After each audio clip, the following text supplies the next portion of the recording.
From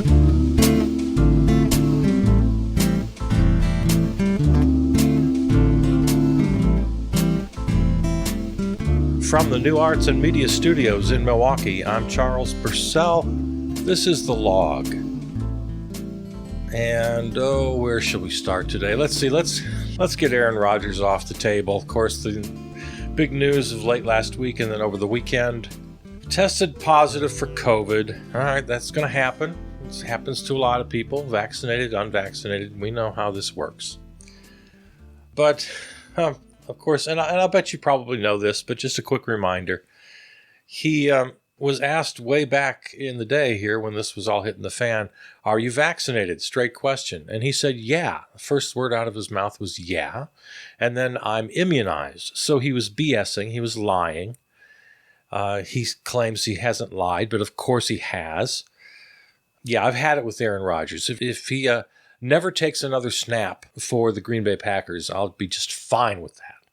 And that's from a Green Bay Packer stockholder and season ticket holder. That's me. And I'm just done with him. That's, he can just go. And if he winds up playing the rest of the year and wins a Super Bowl, I'll be happy for the team. But I'm never going to cheer for him personally. I've had it with him. Just had it. And then he made things much, much worse in his first public statements where he, as one reporter put it, he filled every spot on the bingo card, as far as the anti-vax crowd. Oh, I did my own research. Check that box. He actually, he actually quoted or misquoted Martin Luther King, equating his ignoring the rules with Martin Luther King's civil disobedience regarding civil rights. Aaron Rodgers is Rosa Parks. Right. Okay. Ticked off every little buzzword and phrase you could think of, accused the woke mob of attacking him. Of course, cancel culture, had to toss that in a couple of times. He was afraid of blood clots, which, everybody else dealt with and science answered from the J&J vaccine. Claimed to have an allergy to the mRNA, which is the Pfizer and Moderna, but didn't care to go into any detail. He used this sort of, when dumb people are trying to sound smart and they'll overspeak? He would say things like, my medical team. Okay, so he has a medical team now, or various medical individuals that he consulted with. What is a medical individual exactly? Even something as simple as just a simple grammar. When, I forget now the exact quote. It was the woke mob going to put the final nail in his cancel culture coffin for myself. I forget exactly what the quote was, but the point was he used myself when he could have very simply and grammatically correctly said me. I'm speaking poorly right now as I'm trying to describe this. But you know how dumb people will do that? Or you don't have to be dumb. Maybe you're a smart person, but you're out of your element. You're BSing, so you overspeak, you over-enunciate, you over-articulate. You use big words where small words will suffice. You say myself instead of me. Or you didn't really have to say it at all. It was a superfluous clause. Yeah, he was definitely doing that. But of course, he's a critical thinker. He's a self-described critical thinker. This whole, one-size-fits-all healthcare. Yeah, you know what? When you're talking about public healthcare, that's kind of the whole point. There's private healthcare and there's public healthcare. And yeah, that is the whole point of public healthcare. We have found for the public good that, yeah, one size does fit all. This is what we all need to do. This is what we're recommending. And you can have lots of debate on mandates and who can and who cannot enforce these policies. that's still up for debate. I'll concede that. The courts really haven't completely dealt with this. Whether it's government, whether it's private business, who can and who cannot legally enforce mandates. That's still up in the air. I concede that. But I will tell you that the NFL had very straightforward rules. They highly recommend vaccine. They did not mandate because of the Players Association stepped in and said, no, you're not going to mandate this. Okay. NFL says, fine, we understand. But if you're not vaccinated, then we have these protocols. You have to be tested X amount of times per week. You must wear a mask. You must social distance. You must not gather in crowds over 3 or whatever that is.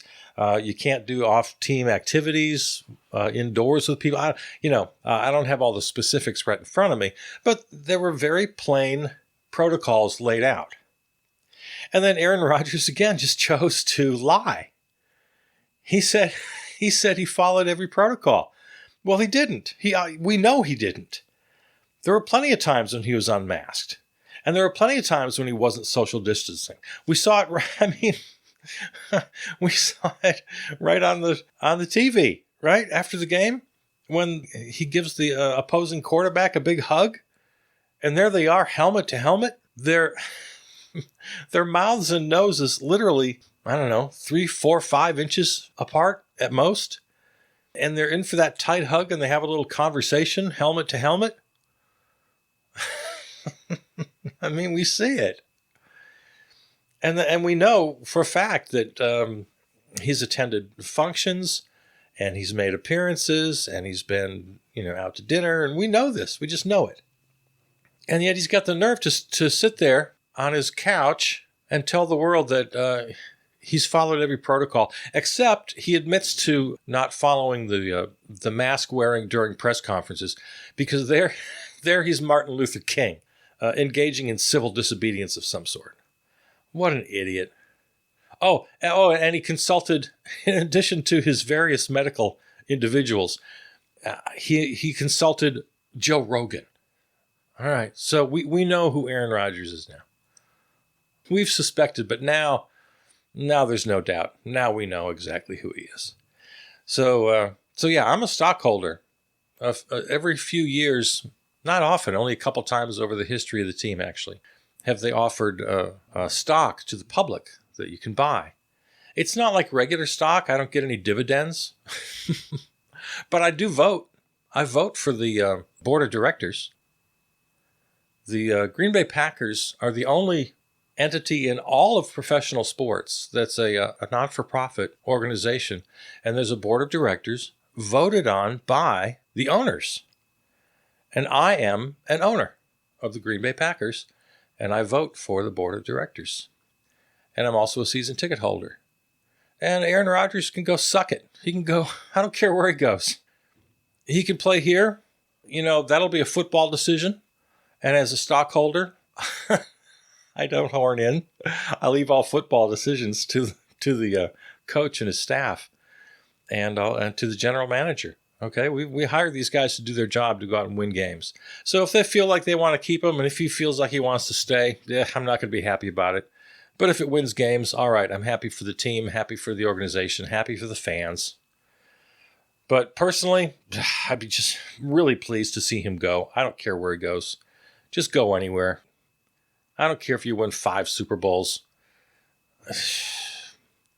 You put your teammates, you put everybody in contact with you and everybody within 7 degrees of separation from you in danger because you're an idiot. You're a know-it-all. You're a pseudo-intellectual hack. So I've had it with you. Absolutely had it with you. It's not about your personal choices. It's not about bodily autonomy. A nice little phrase you learned from your new buddies. No, it's about responsibility. It's about keeping your teammates and their families and anybody else in contact with you. It's about keeping them safe. It's a public health responsibility, and you suck. And I'm done with you. All right. Speaking of, well, I guess there's no speaking of. I was going to try to make a segue here. but I can't think of a segue.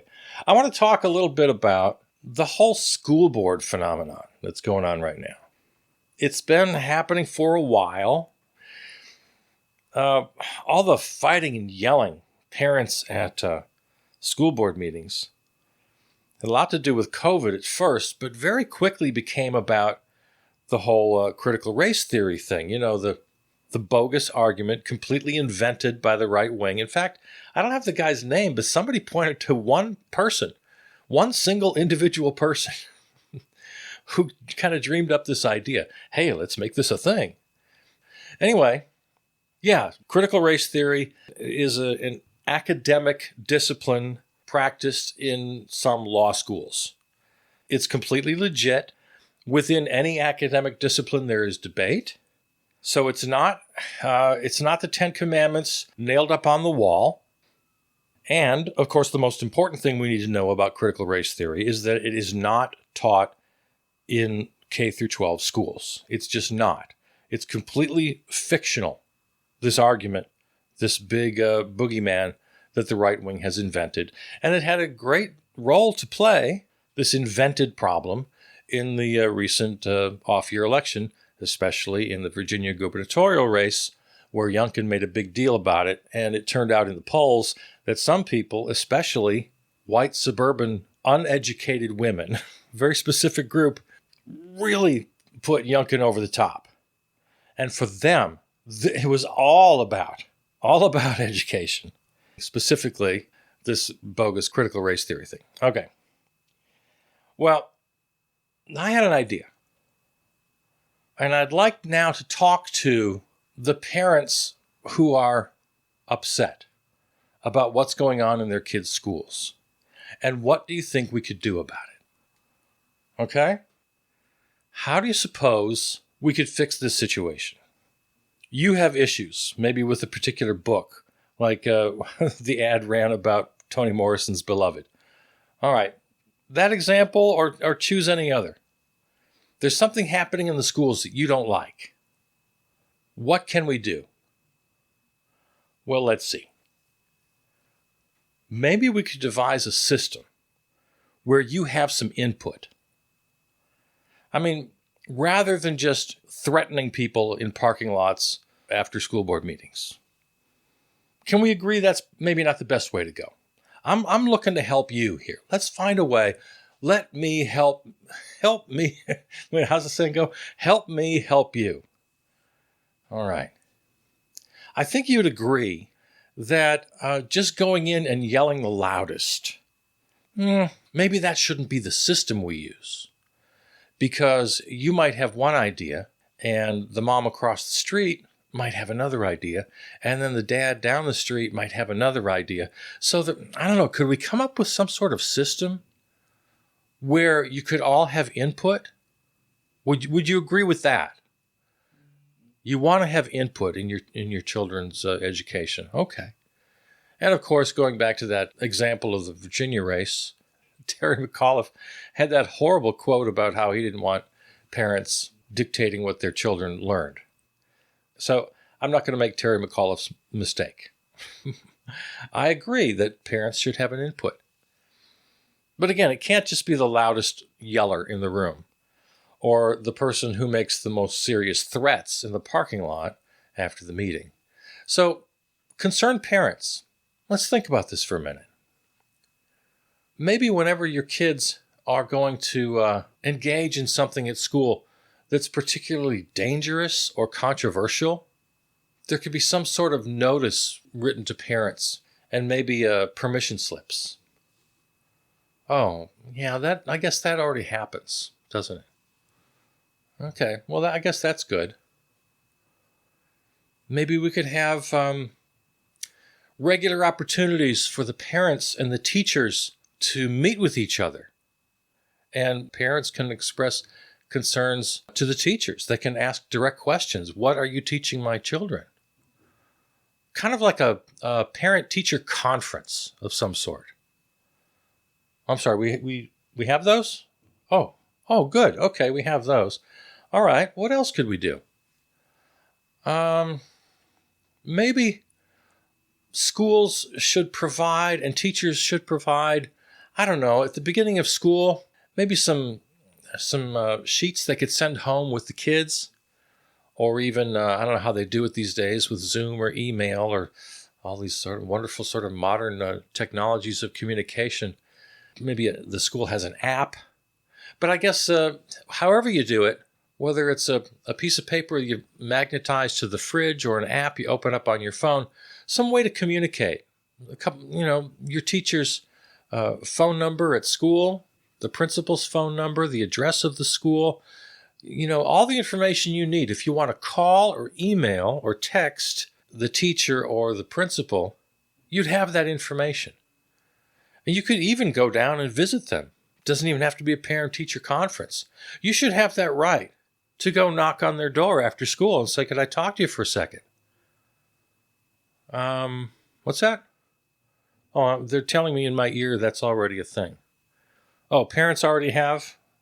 Okay.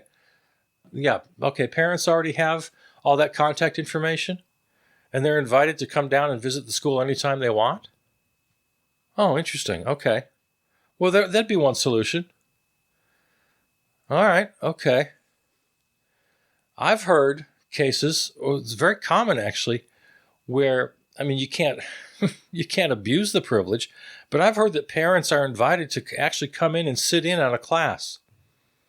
You can't have 20 parents sitting in every day. You have to, but from what I understand, that's never been a problem. There's never been an overflow of parents wanting to sit in on their kids' class. In fact, it's extremely rare. But my understanding is almost any school administration and almost any teacher, without exception, if you as a parent asked to sit in on a class, they'd say, sure, come on in. How's that for an idea? You think we could do that? Well, there again, that's already in play. This is a list of ideas for parents who want input into their kids' education, because parents should have something to say. Here's an idea. The teachers give out report cards. Now, when I was a kid, it was on a piece of paper. Again, I haven't been at school for a while, so maybe this is all done electronically now. But I know my parents were required to sign that report card, and I had to turn it back in to the school with my parents' signature on it. Is that still a thing? And that's not the only thing they signed.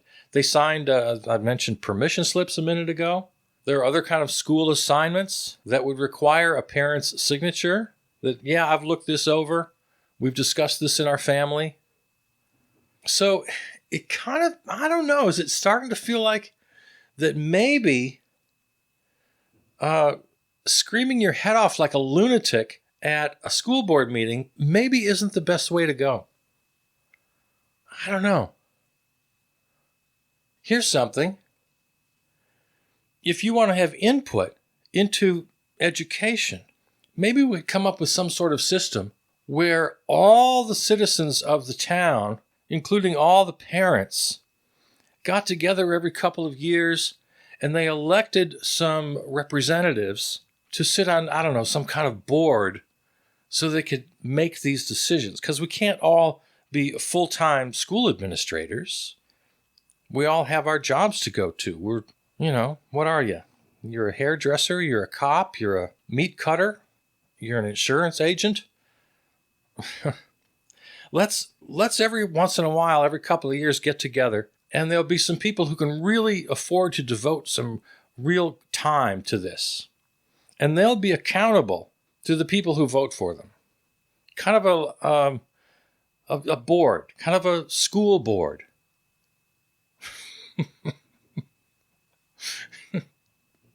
All right. Are you getting my very obnoxious point? We have all of this.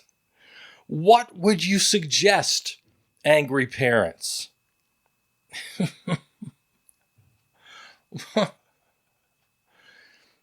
Being involved in your kids' education has never been easier. You have elected representatives. that you can vote out of office or you can recall, which many people have tried to do. And by and large, pretty much everywhere they failed, those efforts. I heard the number in the news over the weekend. 27% was the percentage of vote that the recallers got all over the nation when you add it all up. The people trying to recall school board members had a success rate of 27% in the polls. And if you do the math, that's, help me, 73% on the other side of that fight. All right, so you lost. See, here's the thing. If you disagree with what your kids are being taught, you already have all of the mechanisms I've described, including good old-fashioned democracy.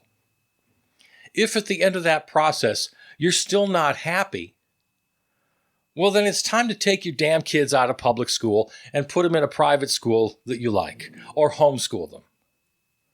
Because I don't know what makes you think that representing 27% or less of angry parents gives you the right to dictate what is or is not taught in schools. Don't you understand how this works?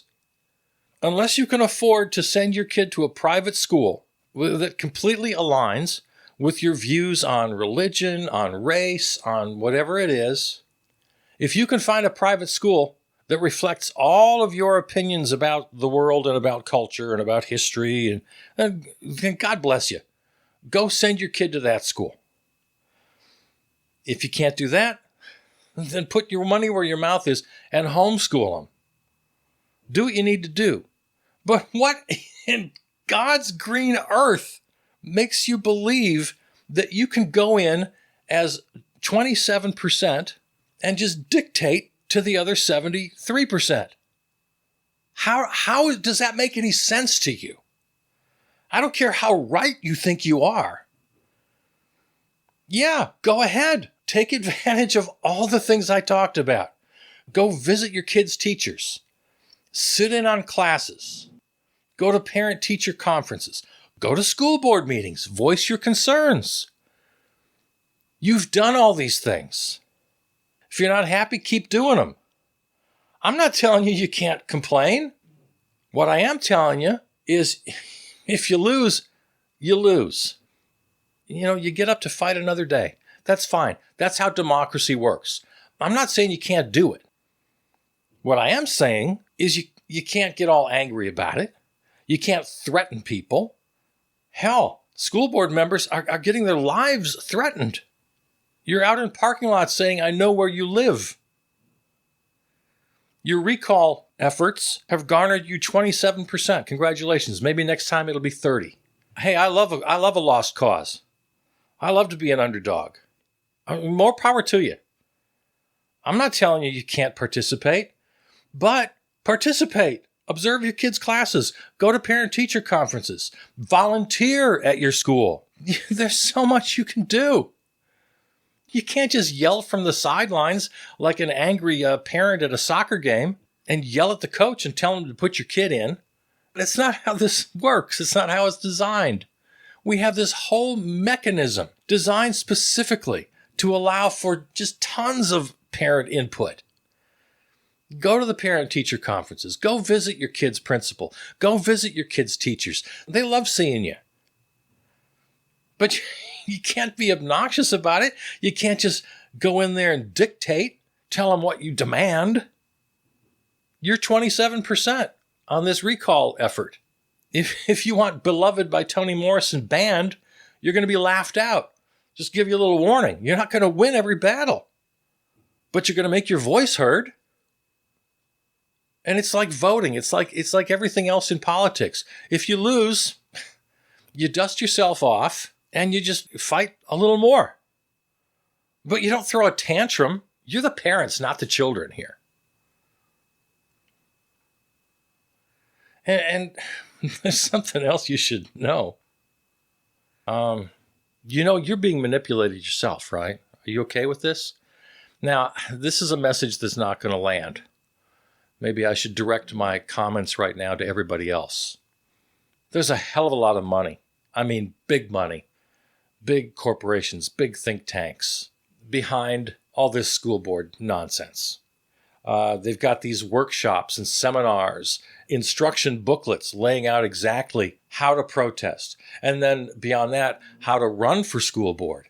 And they'll actually have these classes and they'll find recruits who come in and they put them through a school board boot camp. These are all over the country, designed and funded by very big money, private interests. Because, of course, they hate public schools. They want to destroy public schools. And if they can't destroy them, they want to dictate to them. Yeah, they're the ones who would love to take out any notion of systemic racism, any notion of racism at all through history. Hell, Texas has passed laws about teaching so-called patriotic history. So, yes, those are real people with real spittle yelling at their school board members, "We know where you live." But they have been recruited, manipulated by forces way bigger in the general fight between power and not power, between money and no money. So I'm never going to convince my angry parent, but he or she is just, they're being manipulated, they're being brainwashed, they're being bamboozled. Attacking schools, controlling what kids learn. What, you think this is a coincidence? Especially since education, actual real education, is our way out. Educated voters, informed voters, nuanced thinking. That's one of the great keys we need right now. Of the many fronts we have to fight these battles, education is an awfully big front. And they know it. They absolutely know it. So don't ever mistake these school board protests for anything grassroots. It's reminiscent of the Tea Party from back in the day. Yeah, they're real people, but they've been drummed up. They've been manipulated. They've been puppet mastered into their anger. That guy famously last week who was interviewed and had no idea what critical race theory was. He just knew that he was really angry about it. Now, I don't blame him. He's a victim of this. He's one of many victims. He didn't come up with this idea on his own. He's just a dummy. But he's an American citizen. We got to love the guy. He's part of the family. If someone in your family was lured into a cult, you don't stop loving them. You try to help them. Well, that's the way we have to think about these people. They've been lured into this cult designed specifically by the money and power guys. All right, so schools. Back to my friends who are yelling and complaining. I don't know what else you want. There's this whole huge mechanism by which you can influence, and you do indeed have a say in your children's education. Just go down, knock on the door, talk to your principal. They'll give you a couple of dozen different ways you can be intimately involved if you want to be. Go ahead. It's already there. The infrastructure is already there. All right. I love you. I'm Charles Purcell.